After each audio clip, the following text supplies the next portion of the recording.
بسم اللہ الرحمن الرحیم۔ السلام علیکم ورحمۃ اللہ وبرکاتہ۔ آقائے دو عالم صلی اللہ علیہ وسلم نے ارشاد فرمایا کہ آپ جب بھی کھانا کھایا کرو بھوک رکھ کر کھانا کھایا کرو تاکہ آپ کی صحت برقرار رہے اور آپ کسی بیماری میں مبتلا نہ ہو۔ زیادہ کھانے سے انسان بہت سی بیماریوں میں مبتلا ہو سکتا ہے۔ 4 چیزیں آپ کو ختم کر دیتی ہے۔ نمبر 1 پریشانی، نمبر 2 غم، نمبر 3 بھوک، نمبر 4 دیر سے سونا۔ 4 چیزیں انسان کے چہرے کی رونق کو بڑھا دیتی ہے اور چہرہ روشن اور منور ہو جاتا ہے۔ نمبر 1 پرہیزگاری، نمبر 2 وفاداری، نمبر 3 رحم دلی، نمبر 4 دوسروں کے بغیر کہے ان کی مدد کرنا۔ 4 چیزیں بدنصیبی کی پہچان ہیں۔ پہلا، آنکھوں کا خشک ہونا، اللہ کے خوف سے کسی وقت بھی آپ کے آنسو نہ ٹپکے ہو۔ دوسرا، دل کا سخت ہو جانا، آخرت کے لیے یا کسی دوسرے کے لیے کسی وقت بھی کبھی نرم نہ پڑے، یعنی کسی غریب، یتیم، مسکین کو دیکھ کر یا کسی بھی معاملے پر جہاں پر رحم دلی کا مظاہرہ کرنا ہو وہاں پر آپ کا دل نرم نہیں ہوتا تو یہ اس بات کی علامت ہے کہ آپ کا دل سخت ہو چکا ہے۔ تیسرا، امیدوں کا لمبا ہونا، لمبی امیدیں رکھنا کہ میں ابھی یہ کروں گا، 10 سال بعد یہ کروں گا، 20 سال بعد یہ کروں گا، اور پل بھر کی خبر نہیں کہ موت کب آ جائے۔ چوتھا، دنیا کی لالچ، آج کے دور میں ہم یہی تو کر رہے ہیں کہ دنیا کی بھاگ دوڑ میں لگے ہوئے ہیں، آخرت کو بالکل بھول چکے ہیں۔ حضرت حذیفہ رضی اللہ عنہ بیان کرتے ہیں کہ میں نے حضور اکرم صلی اللہ علیہ وسلم سے سنا ہے، آپ صلی اللہ علیہ وسلم نے ارشاد فرمایا، ایک آدمی کی جب موت کا وقت آیا اور وہ اپنی زندگی سے مایوس ہو گیا تو اس نے اپنے اہل و عیال کو وصیت کی کہ جب میں مر جاؤں تو میرے لیے بہت سا ایندھن اکٹھا کر کے آگ جلانا اور مجھے جلا دینا۔ جب آگ میرے گوشت کو جلا کر ہڈیوں تک پہنچ جائے تو میرے جسم کو لے کر پیس ڈالنا، اور کسی گرم ترین دن میں یا جس روز تیز ہوا چلے تو میری راکھ کو دریا میں ڈال دینا۔ پس اللہ تعالیٰ نے اس کے اجزاء کو جمع کیا اور فرمایا، تو نے ایسا کیوں کیا؟ اس نے جواب دیا، محض تجھ سے ڈرتے ہوئے۔ پس اللہ تعالیٰ نے اس کی مغفرت فرما دی۔ حضرت ابو ہریرہ رضی اللہ عنہ سے روایت ہے کہ آپ صلی اللہ علیہ وسلم نے ارشاد فرمایا، 3 لوگوں کی نہ نماز قبول ہوتی ہے اور نہ کوئی نیکی اوپر چڑھتی ہے۔ نمبر 1 بھاگے ہوئے غلام کی، جب تک کہ اپنے مولا کے پاس نہ آ جائے اور ان کے ہاتھ میں اپنا ہاتھ نہ دے دے۔ نمبر 2 ایسی عورت جس سے اس کا شوہر ناراض ہو۔ نمبر 3 مست شرابی کی، جب تک شراب کا اثر ختم نہ ہو جائے۔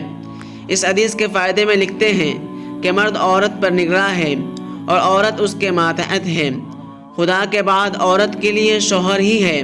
والدین کے حق پر شوہر کا حق غالب ہو گیا ہے۔ اگر مذہب میں کسی کو سجدہ تعظیمی کی اجازت ہوتی تو عورت کو ہوتی کہ وہ شوہر کو سجدہ کرے۔ حدیث نبوی صلی اللہ علیہ وسلم میں ہے کہ عورت کے لیے اس کا شوہر جنت یا جہنم ہے، کیونکہ اس کے حق کو ادا کر کے جنت پا سکتی ہے۔ جس کا اتنا بڑا حق ہو بھلا اسے ناراض کیسے کیا جا سکتا ہے؟ حضور اکرم صلی اللہ علیہ وسلم نے فرمایا، 3 آدمیوں کا گھر اللہ پاک جنت کے درمیان میں بنائیں گے۔ نمبر 1 وہ شخص جو حق پر ہوتے ہوئے اللہ تعالیٰ کی رضا کے لیے جھگڑا چھوڑ دے۔ نمبر 2 وہ شخص جو مذاق میں بھی جھوٹ نہ بولے۔ نمبر 3 وہ شخص جس کے اخلاق اچھے ہو۔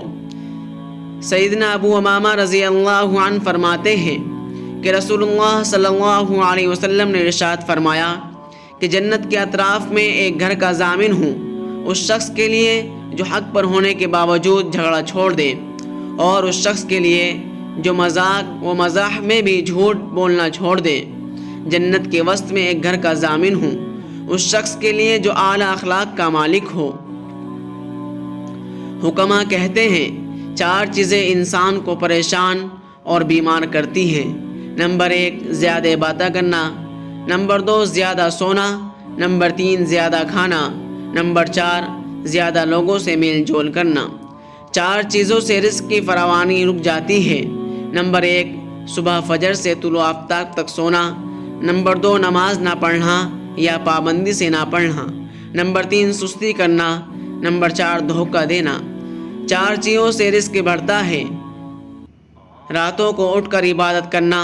نمبر 2 بہت زیادہ اپنے گناہوں پر پشیمان ہونا۔ نمبر 3 مستقل خیرات کرنا۔ نمبر 4 ذکر کرنا، اللہ تبارک و تعالیٰ کو یاد کرنا۔ 4 چیزوں سے چہرے کی رونق ختم ہو جاتی ہے اور خوشیاں چلی جاتی ہیں۔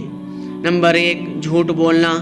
نمبر 2 عزت نہ کرنا یا کسی غلط چیز پر اصرار کرنا۔ نمبر 3 بغیر معلومات اور بغیر جانتے ہوئے بحث کرنا۔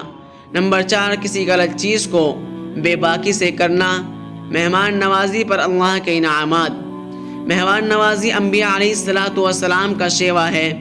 اسلام میں مہمان نوازی کو اخلاق حسنہ میں شمار کیا گیا ہے۔ رسول اللہ صلی اللہ علیہ وسلم نے مہمان کا اکرام کرنے کی خاص تاکید فرمائی ہے۔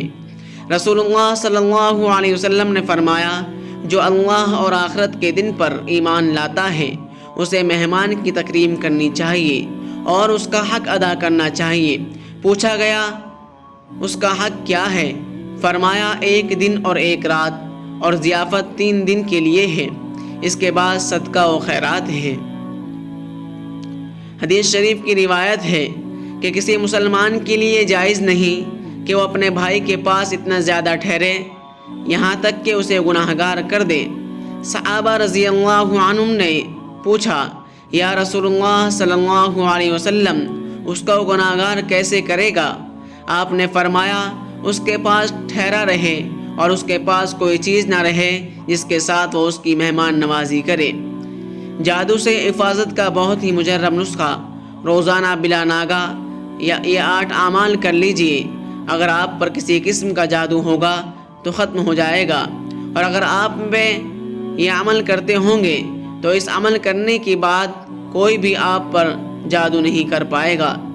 نمبر 1 11 مرتبہ درود شریف پڑھ لیجئے۔ نمبر 2 سورہ فاتحہ 3 مرتبہ پڑھ لیجئے۔ نمبر 3 چاروں قل 3 مرتبہ پڑھ لیجئے۔ نمبر 4 آیت الکرسی 3 مرتبہ پڑھ لیجئے۔ نمبر 5 ولا يؤوده حفظهما وهو العلی العظیم پڑھ لیجئے۔ نمبر 6 لقد جاءكم رسول من انفسكم عزیز علیہ ما عنتم حریص علیکم بالمؤمنین رؤوف الرحیم پڑھ لیجئے۔ فإن تولوا فقل حسبی اللہ لا الہ الا هو علیہ توکلت وهو رب العرش العظیم 3 مرتبہ پڑھ لیجئے۔ نمبر 7 سلام قولا من رب الرحیم 3 مرتبہ پڑھ لیجئے۔ نمبر 8 آخر میں پھر 11 مرتبہ درود شریف پڑھ لیجئے۔